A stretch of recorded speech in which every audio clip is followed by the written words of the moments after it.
L'argent, c'est sale, l'argent, ça n'a pas d'odeur, l'argent, ça pousse pas sur les arbres, l'argent, c'est difficile à gagner. On en a des idées reçues sur le sujet, on parle tout de suite des pires idées reçues sur l'argent.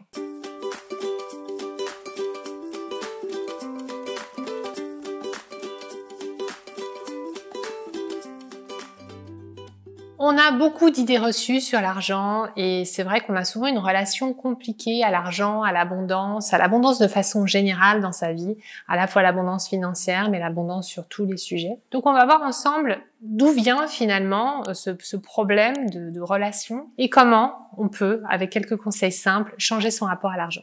Alors déjà, cette image négative de l'argent, on la trimballe beaucoup suite à notre éducation, à nos parents, mais aussi à la religion. Dans la tradition judéo-chrétienne, on oppose beaucoup la spiritualité et l'argent. Souvent, la richesse est associée au mal, aux personnes qui font des erreurs, aux arnaqueurs. Et du coup, au fil des siècles et aussi à travers l'expérience de nos parents liés à l'argent, on a souvent eu comme image de l'argent qu'il est honteux, qu'il est sale, qu'il est la cause de tous les maux. C'est d'ailleurs aussi pour ça que dans certaines cultures, comme la France, on est souvent pas toujours bien vu en tant qu'entrepreneur ou en tant que personne qui gagne bien sa vie. On peut avoir des jugements du type ça va pas durer, il va forcément se casser la figure à un moment donné, ou bien attention, c'est dangereux, c'est très risqué, tu es entrepreneur, oulala, oulala. Donc c'est des cultures qui sont pas évidentes en fait et qui ont des valeurs liées à la réussite et l'argent qui peuvent être parfois très compliquées dans certaines familles et dans certains environnements. Et du coup, ça fait que c'est pas toujours simple de lier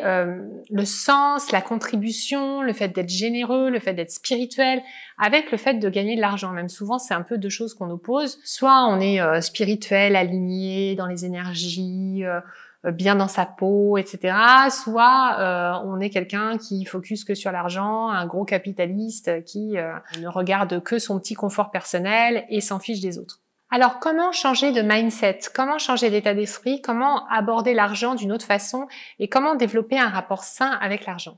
La première chose qu'il faut comprendre, c'est que l'argent, c'est une énergie, c'est un moyen et non une fin. C'est très important de porter un regard positif sur lui parce que c'est une monnaie d'échange, c'est une façon de donner des services, d'en rendre, de donner et de recevoir. Et c'est fait pour circuler l'argent, pour être échangé et pour apporter de la valeur. L'argent, c'est aussi le reflet de la valeur de ce qu'on apporte. Personnellement, j'avais un rapport à l'argent compliqué il y a quelques années. Pour moi, j'avais la croyance qu'il fallait énormément travailler pour gagner de l'argent. C'est une valeur que m'a transmise ma famille. Et du coup, c'était difficile pour moi d'imaginer de gagner de l'argent sans trop travailler, sans m'épuiser. Et au fil des années, j'ai compris qu'en fait, c'était une croyance très limitante qui a pu me mener par moments à des périodes où je travaillais trop et des périodes aussi où j'étais sous-payée. Et il m'a fallu du temps pour dégommer cette croyance limitante et comprendre qu'on pouvait faire complètement autrement et aussi travailler moins, travailler de façon juste, travailler de façon libre et en même temps gagner de l'argent et avoir une vie très confortable ici à Maurice dans un cadre très agréable. Pour changer de mindset avec l'argent, j'ai dû beaucoup travailler sur moi et comprendre que si j'apporte de la valeur, je vais récolter de la valeur. Et ça, c'était très important pour moi de comprendre ça, que finalement, les personnes qui ont vraiment une abondance financière sont des personnes qui rendent beaucoup de services. Et à partir du moment où je me suis mise dans ce mindset-là de me dire, mais plus je rends des services, plus je fais de la qualité, plus j'apporte de la valeur aux gens, plus du coup ils vont avoir envie de cette valeur et ils vont me payer pour ça tout simplement.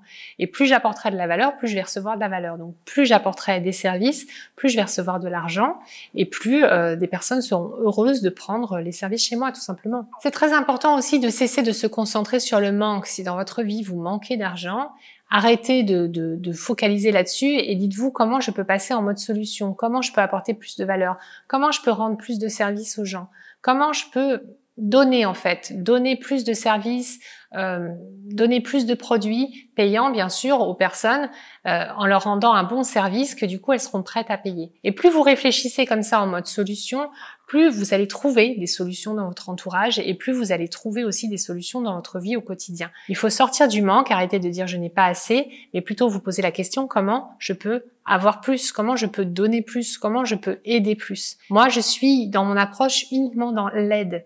c'est quelque chose de très important pour moi. Quand je suis en train de faire cette vidéo, dans mon mindset, dans mon état d'esprit, je me dis comment je peux aider la personne, comment je peux lui donner des conseils, comment je peux parler de ce sujet en parlant de mon expérience personnelle et en même temps en lui donnant des clés qui pourront lui servir dans sa vie. À partir du moment où vous êtes dans cet état d'esprit, vous commencez à donner, à aider, et au fur et à mesure, de plus en plus de personnes vont avoir envie de vous écouter. Et le jour où vous proposerez un service payant, elles auront envie de vous suivre tout simplement parce que elles sont intéressées par ce que vous êtes en train de dire et parce qu'elles vous font confiance parce que vous l'avez déjà aidé auparavant. Vous l'avez compris, une relation saine à l'argent est une question d'état d'esprit. Vous avez besoin de transiter du manque vers l'abondance et concevoir l'argent comme une énergie et une source de solution et non la source de vos problèmes. Abonnez-vous à ma chaîne et cliquez sur la cloche pour pouvoir recevoir une notification des futures vidéos. Pensez aussi à recevoir mon cadeau gratuit que vous trouverez dans la barre d'infos ou bien dans quelques secondes directement affiché dans cette vidéo. Je vous dis à très bientôt et surtout n'oubliez pas, vous méritez d'être bien dans votre assiette, bien dans vos baskets, bien dans votre tête pour réaliser vos rêves.